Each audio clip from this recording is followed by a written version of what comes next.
All right. All right. I'm going to let the stream warm up for a bit before we bring up our guest. Uh, we are we have an excellent show for you today. We're going live talking about persuasion, how you can persuade the essentially your customers, the people in your life to buy what you want them to buy for your business, persuade them to take an action, persuade them to be able to move the needle with purchases in your business with trigger words, brain glue. My guest is the founder of the book, is author of the book Brain Glue, but he also has the unique ability to be able to actually teach you how some of the most common aspects of life where you can pull people in with trigger words, your behavioral management. This is going to be an interesting one for you. So if you're interested in behavioral management science, you're going to want to stick around for this. 2 seconds, I'm going to ping and I'm going to bring James up.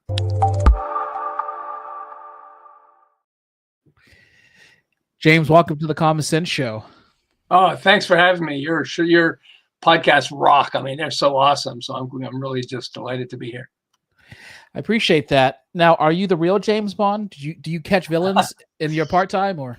Yes, I'm the real one. I was actually born after the books, before the movies. So that's when the movies came out. Everyone said, James Bond. Hey, look, we know James Bond. It's like, okay, but now it's fun. It's have fun with it. That's right. No, that's I think my awesome. parents had a sense of humor. What can I say? I think it's great. So so the movies are modeled after your life, essentially.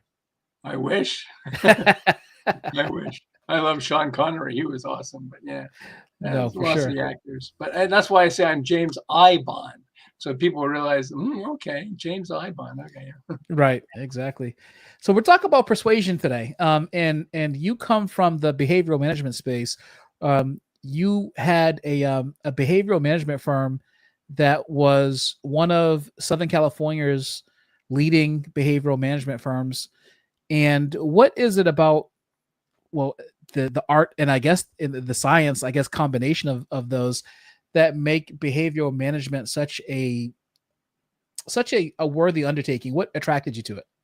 Well, I'm originally from Montreal. I've lived in Southern California for like 39 years. We actually have our middle daughter. We have a son and 3 daughters, and our middle daughter, we gave her the initials LA, Lauren Asia, AJA. So we knew as soon as she was born, we knew that we moved to California. So that's how long we've been here. But I hated selling when I was young. Today I love selling. I teach people selling, and Brain Glue is just blowing people's minds. So I'll talk about that. But I went to Zig Ziglar workshop when I was young, when I hated selling, and he made a comment that blew my mind. Me and my wife went there, and his comment was, "Selling is nothing more than a transference of passion." If you see a movie that you love, I saw Hidden Figures. I love that movie. The 3 black women who are in NASA and all this. I love that movie. And there are certain movies that are incredible. Nobody has to teach you how to sell it. If you watch a movie that you love, you go, hey, you got to watch this movie. This is great. It's emotion. And it started me in the process of learning that, I actually had an opportunity to win the anti-drug campaign in America. In Canada, I had major clients like Kraft Foods, Timex watches, Seagram's, their world headquarters is there, stuff like that. And so I came up with logical reasons why you should not do drugs. And then I lost. And what I lose to, a guy holding an egg saying, this is your brain, cracks the shell and drops it into a sizzling frying pan. This is your brain on drugs. Any questions? When I saw that, it scared the hell out of me. First, this was infinitely better than what I had, but also this is emotional selling. And I'm a logical guy, as most of us are. I mean, if we're in business, we're logical. We came up with here's people have this problem, or here's a product I think I should sell, and I think, logically it came up with that. But I learned this over decades, several decades, that people buy for emotional reasons. We back it up with logic, but we buy for emotional reasons. And when I started understanding that, I started learning that, I actually blew people's minds because I uncovered 14 brain tools, brain triggers that actually make people buy stuff that they didn't consider buy. I'll give you a few examples of some. Famous Amos cookies. He didn't have a lot of money. And he became a millionaire. Famous Amos cookies, Carrie Smith had a company called HVLS Fans, high volume, low speed fans. They're really large fans. When he changed the name to Big Ass Fans, suddenly his sales exploded. He sold his company for $500 million. We have O.J. Simpson got freed from an almost certain guilty verdict in a murder trial with the phrase, "If the glove doesn't fit, you have to acquit." His attorney, Johnny Cochran, Johnny Cochran's buddy told him this, and he went, "Yes, I got to use that on the jurors." And I remember after the trial, two of the jurors were being interviewed, and the interviewer said, "With all that evidence against OJ, how come you found him not guilty?" And one said it while the other nodded her head in agreement. And she said, "We knew if the glove don't fit, you must acquit. The glove didn't fit. We had to acquit." It sticks to the brain. He said something that sticks to the brain. And so when you understand how to apply this, that there are certain things that stick to the brain. Not everything sticks to the brain, but there are certain things that stick to the brain. When you come up with that, suddenly your sales explode. And so I did analysis of all these companies and went, oh, wow, I learned the 14 tools. And I went, who else does this? Oh, wow, like alliteration, repetition of sound. I never realized Coca-Cola, Best Buy, PayPal, TikTok. You think it's a coincidence that they use alliteration? Oh, Biden's Build Back Better, Trump's Make America Great Again, which he stole from Ronald Reagan, but that's fine. But I mean, just when you understand that there are certain tools that stick to the brain. Here's a great example. I'm talking about alliteration, the repetition of sound. So Lucille Ball and Desi Arnaz are starting a company, okay? They're going to start their show. They get to produce it and everything else. And what are we going to call it? Well, they said, well, the name Lucy has to be in the show. We definitely want to make it a Lucy show. So what do we call it? What are other words that begin with the letter L? Lucy. Lucky Lucy. We can call it Lucky Lucy. Maybe not. Like Lucy. Love Lucy. I love Lucy. Okay, so they got alliteration, repetition, sound. I love Lucy. But they also have a production company. And this is how fascinating. Talk about a coincidence, okay? Not. And so they produce other shows too. So here are two of the shows that became blockbusters that they produced. Mission Impossible. You think it's a coincidence they use Mission Impossible? Why would they come up with that name? We've seen the show and the movies and all that stuff. Right. Mission Impossible. Here's another show that they produced. Are you ready? Star Trek. Star Trek. Again, alliteration, repetition of sound. I mean, if we know the show, I was thinking about it. I said, if that was your show and Captain Kirk and Spock and all that stuff and everything else, what would you call it? Would you call it Star Trek? And people go, no, I'd call it, I definitely wouldn't call it Star Trek, but that's a cool name. Alliteration, repetition of sound. And so when we start to understand these tools, and there are 14 of these tools, it blows people's minds, and they start applying it to their own, whatever they're trying to sell. And it's amazing how many people make a fortune. And I mean a fortune by changing the name of whatever they're selling. So, can I give you an example? You can, but before you do that, I just want to say for those who are watching, I'm going to ask James about the 14 tools. He'll give us a rundown, but I'm going to do it toward the end of our conversation. And here's the reason why. Because this is a podcast and I want you to stay around to the end. So you can skip right to the end if you're watching this on replay, if you're part of the replay crew. If you're listening to this on audio, you could also skip to the end where you see the chapter. But otherwise, you're going to have to just wait if you're watching this live to get the 14 tools.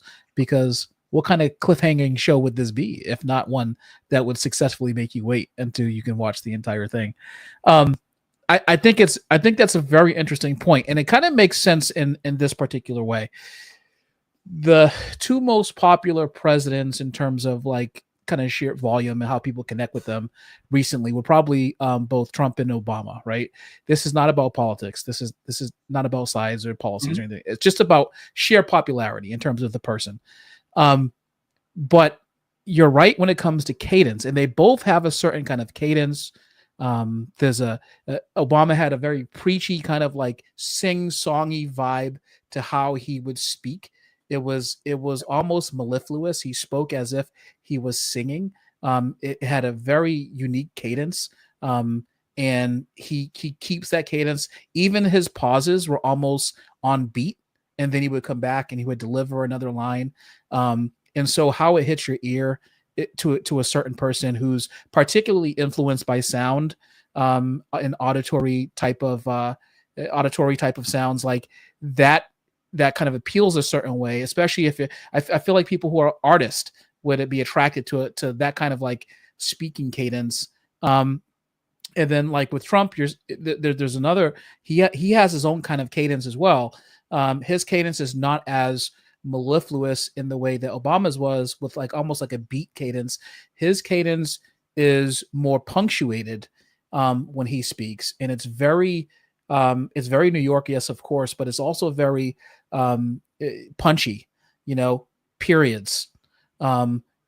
Ironically, pauses at times, almost like Obama, but with very punchy conclusions to the sentence, which kind of indicates strength versus harmony, right? So Obama had this kind of orchestral, harmonious voice, which kind of goes along with his message. Trump has a very kind of punchy, punctuated tone that kind of goes along with his message of trying, like, strong strength, that kind of thing. Do you find like the tone of someone's voice, their voice cadence, how they punctuate their words, also appeals to a certain kind of audience, who appeals to a certain kind of sound and a cadence of how people speak? Yes, absolutely. And that's the voice, the sound of your voice is one of the 14 tools. And I'll give you a great example with Margaret Thatcher in a second, but Obama actually went to a voice coach. And a lot of people don't know that. He actually worked with a voice coach, okay? But let me give you Margaret Thatcher. Margaret Thatcher was the Prime Minister of England, but she wasn't originally. She was in whatever the party was, probably one of the parties in England, and back in the days of Ronald Reagan. And they loved her, but they didn't want to make her the head of their party because they didn't like her. She talked too fast and her voice was a little too high. And so, and she was frustrated because she knew stuff better than other people there in their party, but they didn't want her as the head because it took her a while to understand that it's because of her voice. She went to a voice coach, and the voice coach slowed down how she talked and slowed down and lowered the tone of her voice. So she didn't talk like this. She talked like this, she talked lower. And as a result of that, then her party loved her, made her the head of the party, and she became the Prime Minister of England. Very important Prime Minister too, tone of voice. And so we want to understand that, if you want to come across as a leader, how you speak is one way to do this. I'm doing it right now, and I came from a family. I'm the oldest of four: boy, girl, boy, boy. I was the boy at the top. Okay. My my brother in the middle and my mom would cut me off all the time. I'd start, hey, did you see that? Stop. We're talking, whatever. They cut me off. And so I learned how to talk fast, really, really fast, so I could say what I want to say before they cut me off, which does not help persuasion. Okay. Right. And so I learned as I became, I've worked with some of the most famous people in the world. I worked with Warren Buffett as on his way to becoming the world's richest man. His team brought me in, and Saul Price, who founded Price Club and Costco and stuff, and all these other famous people, big companies and stuff like that. But what helped me to win them was my tone of voice. I learned that I've got to slow down. If somebody cuts me off, I shut up. I'll wait till they finish cutting me off, and then I'll go back talk.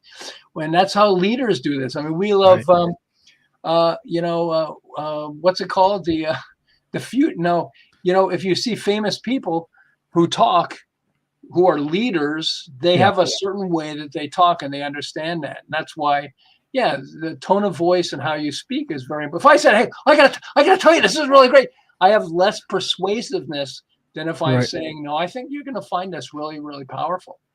It's funny because you think about someone like, kind of just stick with the public figure thing for a second, like someone like Bob Kennedy Jr.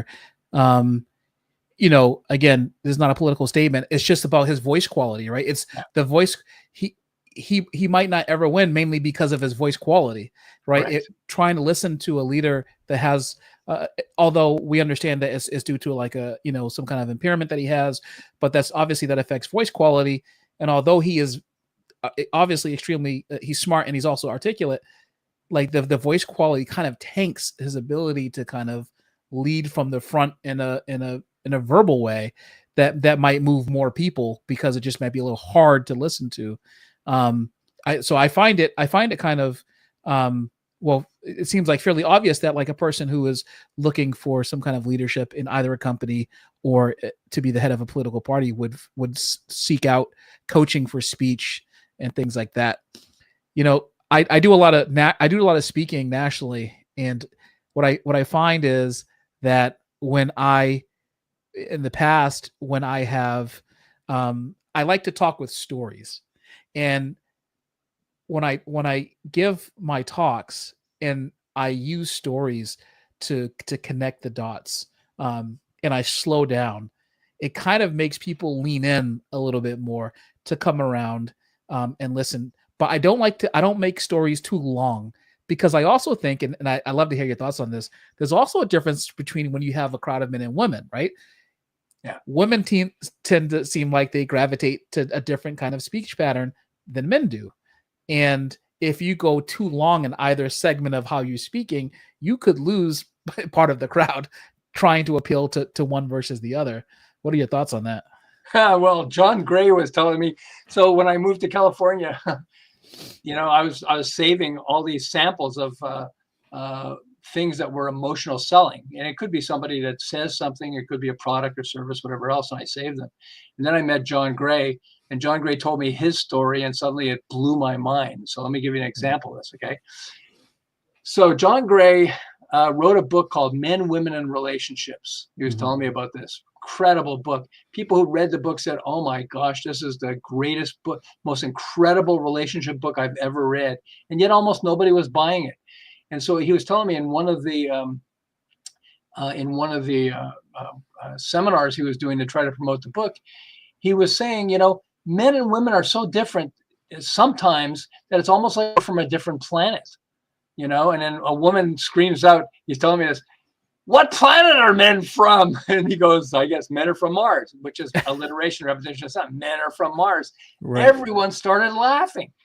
Men are from Mars. So when he got home, he went, so if men are from Mars, where are women from? Well, there's no other planet that goes with women are from, Washington. No, I can't say that. Okay, so women are from Venus. Venus is the god of love. What if I change the title of my book to Men Are From Mars, Women Are From Venus, and then just keep the same book, but do references to it throughout each one of the chapters, So it tell about something and then refer to Men Are From Mars. See, men are from Mars, women are from Venus, whatever. What do you think happened? He said almost overnight, 500,000 copies got sold, then 1 million. So he's sold, he went from 20,000 copies for his old book. When he just changed the title, he went from 20,000 to 50 million books sold. 50 million. And he's still going. People are still buying the book. Okay. Mm-hmm. And so, but so one of the things we want to understand is, the tools that I'm talking about, but one of the tools is metaphor. Okay. Mm-hmm. And so a really good way to do this is complete this phrase. My product, or I'm just like ... what? Okay. What do you like? Okay. My product is just like, so I'll give you an example.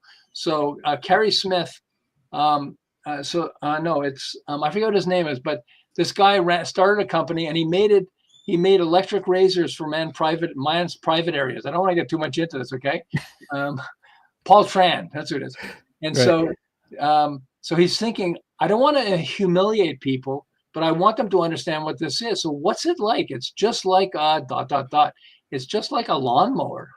Why don't I call it the lawnmower? He actually did change the name of his company to Manscaped. Will landscape a man with the lawnmower.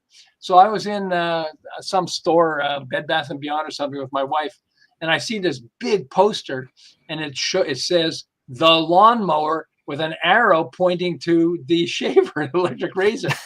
And so I'm like, what? And there are two guys already reading the text on the bottom of it. Right. Most people won't walk up and read the bottom of the text until you hook them. And so we're reading it and we're all laughing. I never bought the lawnmower, by the way. If I did, I can see myself calling a friend and saying, hey, Joe, guess what I just bought? What, the lawnmower? Oh, you have to mow your lawn? No, it's for shaving men's private areas. I can hear him laughing and saying, hey, Mary, his wife, check this out. James just bought the lawnmower. Why? He has to mow his lawn? No, it's for shaving his private areas. The lawnmower became a blockbuster. of Yeah. success Yeah. because with that name, the lawnmower. If it said electric razor, man's private area electric razor, fewer people are going to buy it than the lawnmower. It's like, what the heck? Right. Yeah. It's just like, and that's where, with stories, if you come up with it's just like John Gray did with his book, it's just like men are from a different, it's just like men are from a different planet, And yeah, I do find that. No, you're right. So during COVID, there was a lot of businesses that struggled with getting open, getting information, understanding kind of how to move forward. Yeah. And during that time, I joined a nonprofit that we started that was specifically geared to getting information from the governor's office filtered down for our specific industry. I was invited to join the board of a executive conference, and then on a panel to talk about kind of what we did during that time period. And so, there was a question that came up about how do we get industry-wide alignment, generally speaking, so that we can have something approximating uniformity when there's a message that needs to be created for the public. And so it's funny, talk about metaphors. I started with bacon, and I just said the word bacon.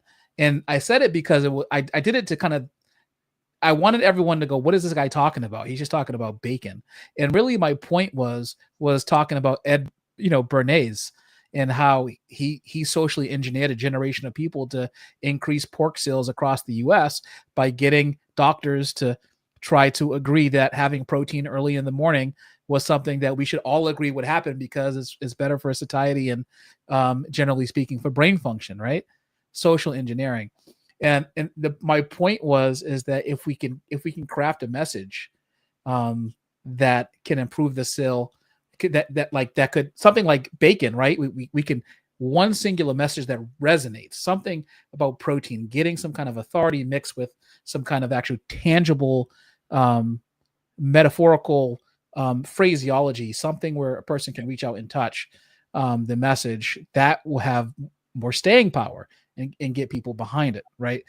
And but I just found that technique, because then I had people coming after me that were just like, well, that was captivating how you kind of to your point about metaphors, it's like when you kind of marry them into what you're saying, it's those things, like you said, that people remember, right? It's like the word, and it's almost like an anchor to the thought. If you can anchor the word, you can anchor the thought. Like the glove could not fit, and what you're saying. And anchoring is a huge tool also. It's one of the tools. And let me give you an example, okay, since you're talking about this.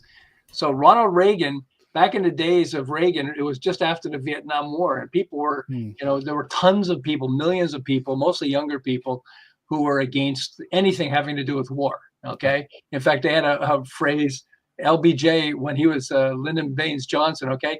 Their phrase was, hey, LBJ, how many kids did you kill today? Okay, they're trying to get him to stop the war.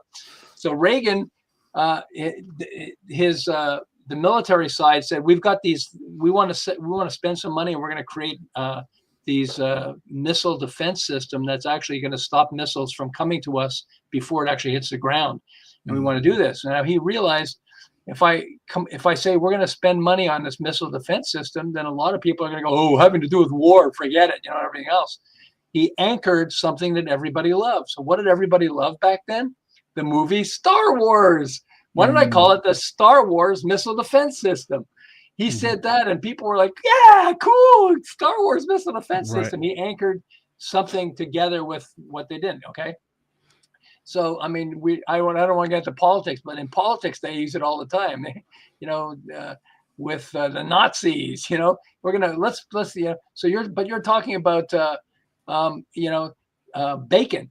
If you love bacon, you're going to love what we're talking about now, guys. We want you to invest in so-and-so. If you love bacon, it anchors the two together. When you anchor the two together, I heard this woman was saying, she was promoting this, the right to bear arms is you can't hug a child with nuclear arms. Wow. It's like, what? Anchoring two things together.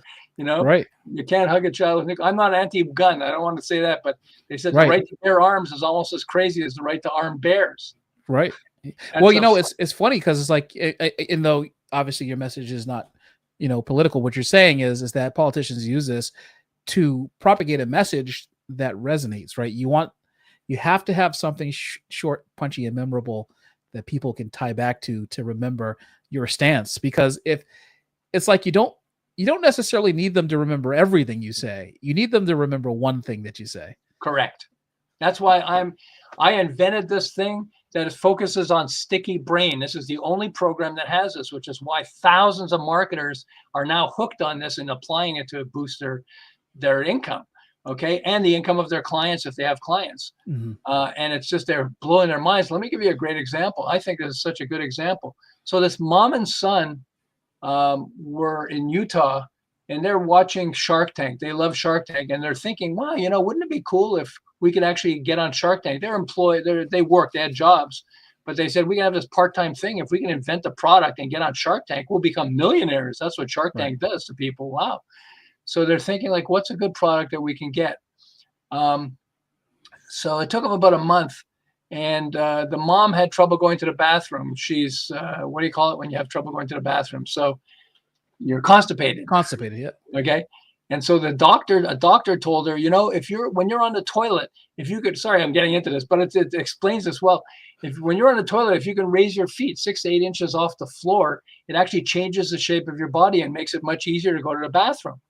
And so she tried it and it worked. And she was like, whoa, maybe this would be a good product that we can create, this little stool that wraps around a toilet. And whenever you're on the toilet, if you want it, you just slide it out and put your feet on it.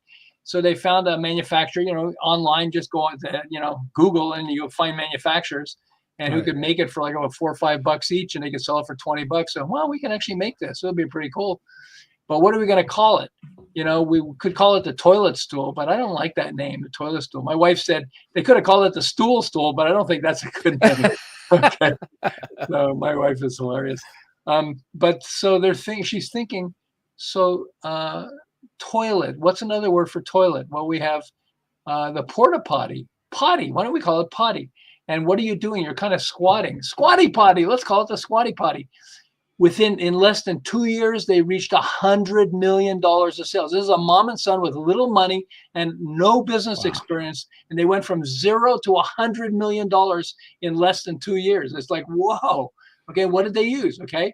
So they used sense elevation is one of the brain glue tools, which is like, what are you doing when you're on the toilet? Well, you're kind of squatting. Mm-hmm. Okay. So, so we're talking about like what's happening when you're on the toilet. Okay. So you're squatting. Okay. So, and it's a potty, squatty potty, and they sort of came up with that. It's rhyme and, how the two words work.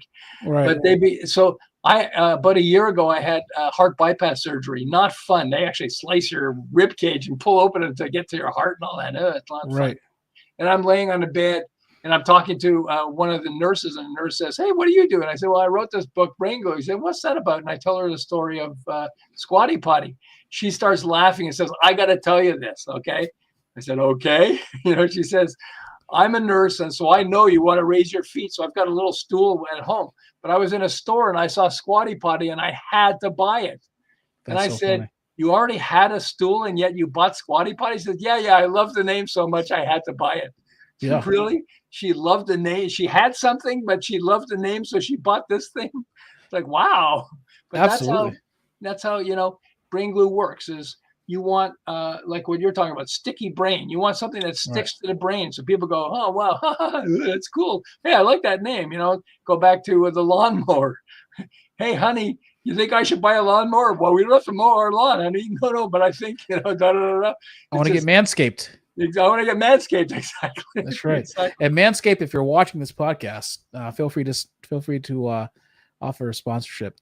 So, let's talk about some of your brain's built-in triggers. You kind of talk about this, and how you have built-in triggers that you want to try to obviously trigger with some of the stuff that you say.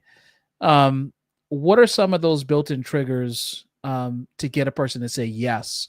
Like if someone's on the fence, there's always objections. I've talked to my wife, talked to my husband, talked to my accountant. I got to check my book. The funny thing is that all of us, generally speaking, know how much money we have. So we don't often need to talk to anybody about something. You don't walk out the house without checking something about your ability to purchase, I don't know, even a sandwich that day, just to make sure that everything is right.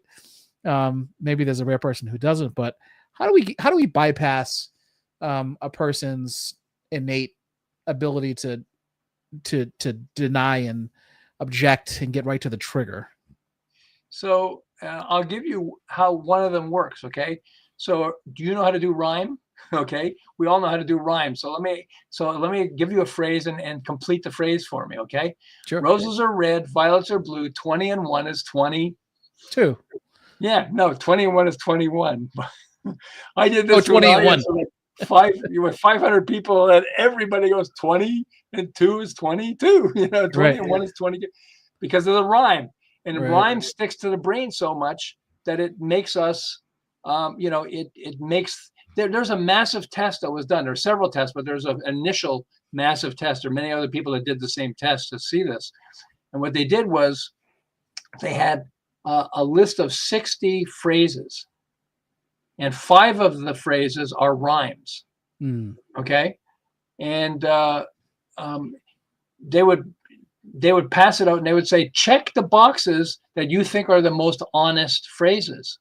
And almost all of the 5 phrases got checked, and then a bunch of the other phrases got checked. But funny enough, they would have the same phrase that's a rhyme, and then that's it's just a straight phrase, and people wouldn't click the same phrase. They would click the rhyme. I'll go back to O.J. Simpson and Johnny Cochran with the trial. He recognized that rhyme is powerful. We have to remember that, I mean, when I focused on rhyme, I said, well, who uses rhyme? Wait a second. Famous Amos, 7-Eleven, Reese's Pieces, Slim Jim, Jelly Belly, Pooper Scooper, Shake and Bake, Lean Cuisine. I mean, and I realized I can't take this for granted. People are doing this on purpose. They're realizing, hey, we'll have a cool name, so let's call it Lean Cuisine, so it'll be a cool name, and Lean Cuisine became a blockbuster, a success. Shake and Bake, so things like that. And so when you start to understand these tools, it becomes really powerful. And so one of the tools, and so that's rhyme, and there are tons of rhyme phrases, Timex watches, takes a licking and keeps on ticking. They actually came up with the phrase that helped Timex dominate the watch industry for 10 years, in the middle of the 20th century. But when you understand that there's so much that's being thrown at us, so much content that's being thrown at us, there are ads, there are things that people are telling us, there are, podcasts or whatever else it is, radio, our phones, because we have our phones and everything else, that our brain is limited by what it accepts. So you listen and listen and listen, and okay, what did he just say? You're gonna a lawnmower? What did he just say? And so what you want to do is you want to wake up the brain so it goes, whoa, that's interesting. So let me give you an example of in Southern California. There's this Paul Mirage and his brother, and they started a manufacturing company, and they were manufacturing products for a major grocery store. So they put the grocery store's name on it, whatever else it is. And he was telling me that we were terrified that we had this one major grocery store that had us making products for them. But if they decided they wanted to choose somebody else to make their products, we'd go bankrupt because we depend so much on this one company. Right. And so they're saying, so it would be great if we can invent a product that we can actually sell to all kinds of grocery stores, not just one. And so they came up with this really cool product that you cook in a microwave, but you need this cardboard around it. And they made it in such a way that it's wrapped around with cardboard, so it cooks nice and evenly inside the microwave. But when you take it out, you flip the bottom, there's a little flip, and then you could hold the cardboard even though it's really hot, and then you could eat this cool thing. And so they decided to call it the Tasty Witch. Stupid name. Tasty sandwich, the Tasty Witch. Right. And I was asking him about this, and he said, no, we realized, we love the product. People who tried it loved the product, but nobody was buying it. And so we're sitting and we're thinking, we need to come up with a better name. He said, and my daughter said, when you flip the bottom so you could hold it to eat it, it looks just like a pocket. And so you're holding a hot pocket. Oh, wow. What happens if we change the title to Hot Pocket? He said, we became billionaires. I said, we had so much money. We couldn't believe how much money we were making by changing the name to Hot Pocket. Okay. And so that's what one of the things you want to understand is, and it goes back to Squatty Potty. You want to understand like the sense elevation, like what is it? Right. So the name he said, which was Tasty Witch, doesn't really explain what's special about your product. How's it different from everything else? Well, Yeah. it's cool because it's a hot pocket. You put it inside you put it inside your microwave, you take it out, you flip it, and it's like you're holding your pocket and you're eating out of your pocket. That's how great it is. Oh, interesting. And so what we have to do is we have to remember, don't just throw a name that's really cool. That's like they said with the joke, you on your podcast, you could have Joker's face painted for you. Okay. People will laugh, but it doesn't mean they're going to be hooked. Right. But if you talk about stuff that that you care about and you're consistent with what you're talking about, then people are going to stay and they're going to come back and they're going to listen and everything else. And it works with our products. It's the same. It's, well, this goes with podcasts as well, right? So, I mean, let's talk about YouTube for a minute. I could say interview. Your Common Sense. This is perfect. What a perfect name. Common Sense. CENTS is like, yes. You got the two names. And it's one of the tools that I talk about. It's, you rock. Yes, that was very intentional, right?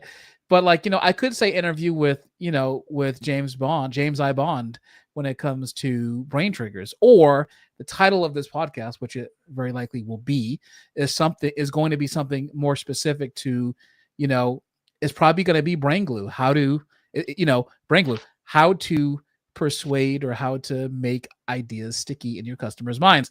That is more attractive to a person who's like scrolling on YouTube. They're trying to figure out there's this specific problem.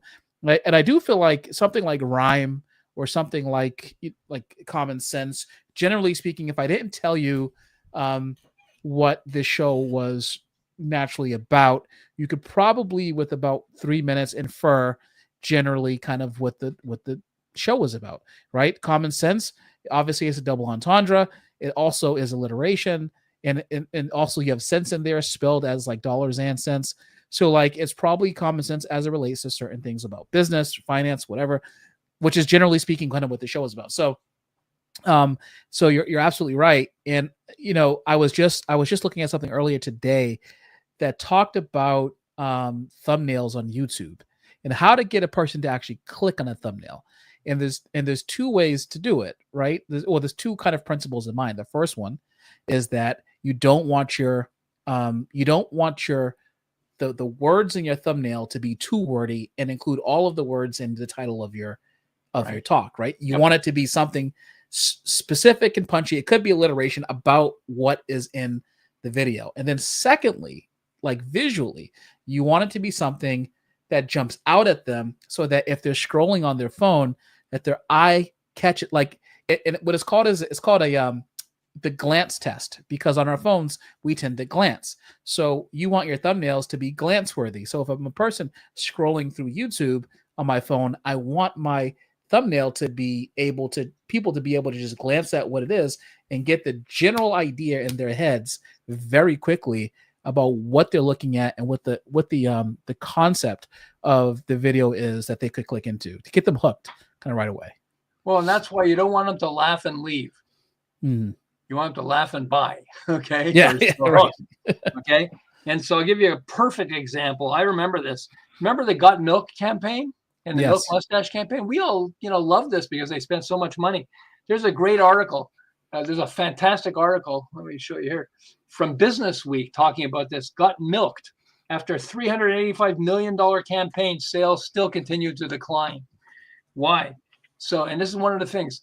People are rich, so they have $385 million, okay, because they had all the different milk companies that putting their money in. Right. But it didn't tell you why you should drink milk. It had famous people drink milk, the Milk Mustache. I have the two books, Milk Mustache and Got Milk. So it's really fun. One of my daughters had a poster with a famous person that she loved with Milk Mustache on and everything else. That's really cool. But they don't tell you any reason why you should drink milk. Right. And a lot of people stop drinking milk because they have lactose intolerance, and where, you drink milk and it makes an upset stomach or whatever else it is. Now, I don't get that, but I still am limited by how much milk I drink because I know in case I have, lactose intolerance, which is stupid because I don't. But because I know some people have it, then I sort of watch out for it. And we have to understand with our marketing, you can grab attention, but that's not enough. You have to grab Right. attention in a way that's relevant. Okay. Yeah.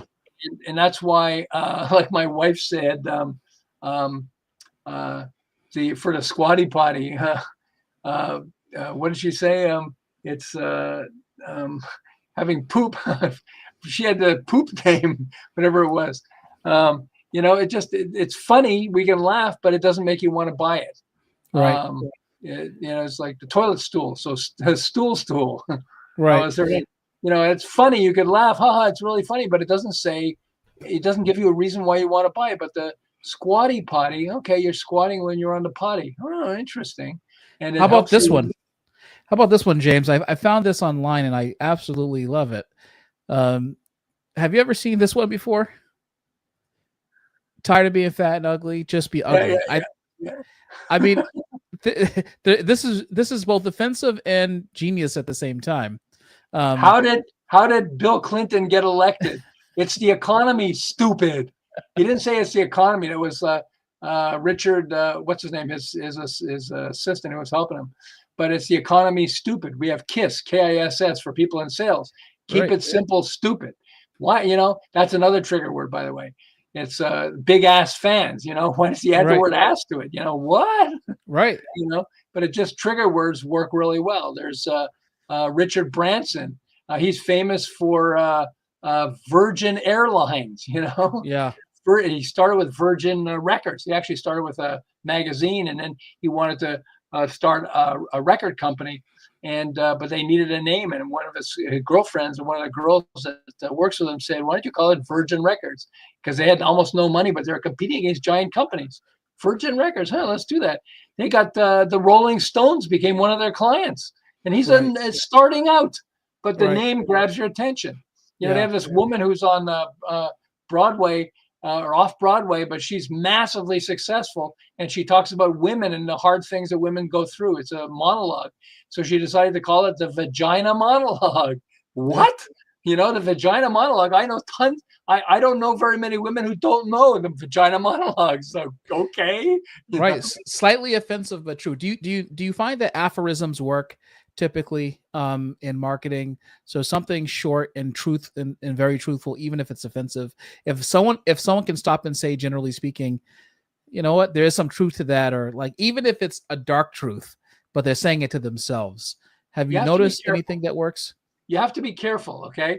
But what if I said, I got the book for dummies. If you're a dummy, you'll love this book. For Dummies became a blockbuster success. Yeah. Okay. For Dummies, Oh yeah. I mean, I've got, I don't know about you, but I got a whole bunch of For Dummies books. I mean, they've got some fantastic, some of the best people on the planet who actually do, create For Dummies books.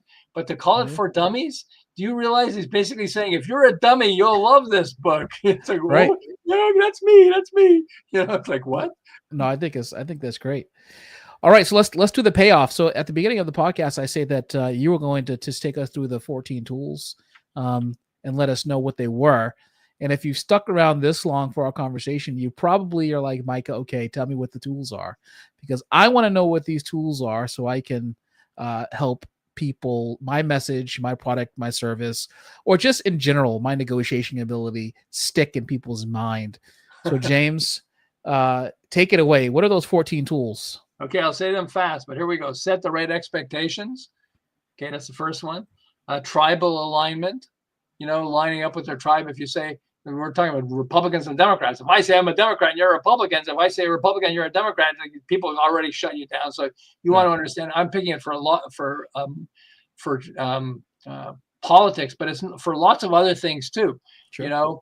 I mean, people say I'm religious or not religious or whatever else it is. And it's just, so there's tribal alignment. There's ease their understanding. This is one of the most important things you want to do is you want to, I'll go back to Squatty Potty. It makes it clear. Once you understand or hear what it is, you understand what it is. It raises your feet off the toilet. Okay. You want to make whatever you're selling, Hot Pockets. He became him and his brother became billionaires, literally. He said, I couldn't believe it. We suddenly started looking at how much money we're making, and we're like, this is great. They're not going to take it away from us, are they? But so easy understanding, analogies and metaphors, that's basically the same. Anchoring to what they already know, what you're taking to what they already know. It's like Head and Shoulders shampoo. Okay.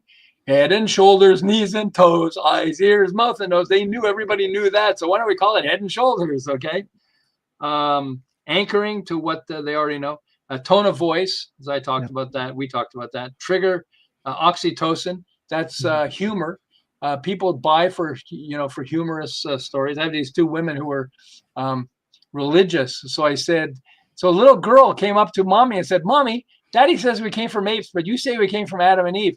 Honey, Daddy's talking about his family. I'm talking about my family." And I said that, and they started laughing, and suddenly they were much more open to what I was talking to them about. Alliteration, repetition of sound. Chiasmus, which is a flip. Trigger words, as we talked about that. It's the economy, stupid. Odd mental surprises. Give us an example of that, of the odd mental surprises. Where you're saying something that people go, "Oh, I never expected that." Okay. I mean, there are lots of ways to do this. The human brain always notices an odd and unexpected phrase. So if you use that, I'll give you an interesting example is don't squeeze the Charmin. I'm telling you what not to do. Guess what people are going to do? Yeah. Don't Charmin touch became a blockbuster. Don't touch that right there. Yeah, exactly. Wink, wink. So odd mental surprises. Rejection attracts, which sort of goes with that too. And sense elevation, which I talked about, which is like, so what happens? What does it do? Right. And so that I went through a lot of them. I went through them fast, but you really want to see examples. And what I do is I show you examples. I talk about it, I explain it, and I show examples, and it blows people's minds because they go, "Oh," and now you can, But you want to understand also because we can use AI or Chat GPT to help us. Give me words that rhyme with these words. Yeah, you can come up with funny ones. So yeah, it's why brain glue? Because plain glue doesn't stick to the brain. That's one of the things I got from Chat GPT. Right. No, I mean, honestly, it's when you think about making people stick to your message to connect with it. I think about the books like The E-Myth that was widely published and purchased across the world by Michael Gerber. Yep. The E-Myth. I'm writing what I consider to be the successor to The E-Myth, and my book is called Turnaround. One word. And I am thinking about adding a second word after this conversation, but the whole point of Turnaround is like, you don't really have to explain it. You kind of understand what it is. And if it's in the business section, it's obviously about turning around a business. And so really the question is how does this book teach me how to turn it around? Well, you have to buy it to figure it out. That's kind of one of the things I've thought about, with that. But I think that generally speaking, as business owners, you are marketers. So when you go into business for yourself, you become a marketer. You become a business owner, yes, but your first and primary job is marketing, getting and increasing sales and relationships so that you can make your company profitable. And I think that what we're talking about today is the emotion of selling, making people connect with your message, your product, or whatever you do through your messaging. And and here's the issue that people have to remember.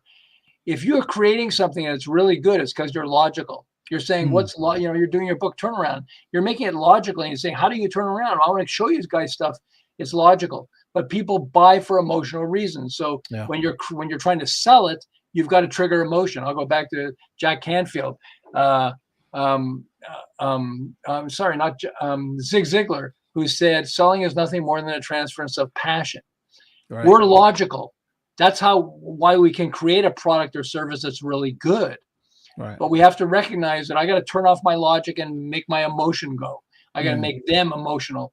Turnaround is really good, but is that emotional? Yeah. Okay. True. And so that's one of the things you want to say, because you want them to go, whoa, you want to turn around. It's like men are from Mars, women are from Venus. Men are from Mars, women are from Venus. What?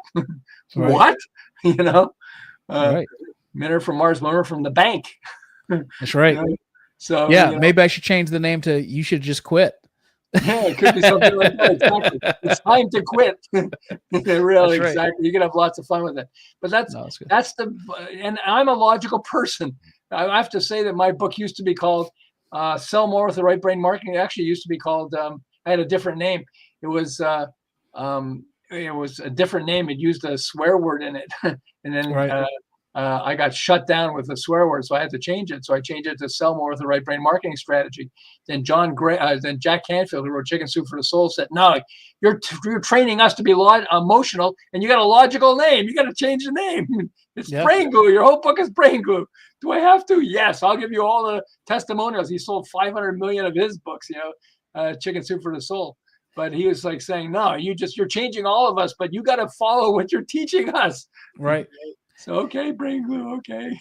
Now, James, do you have courses for this, or is this primarily the book? How can people who are watching this learn more and or get your book? Where can they find it?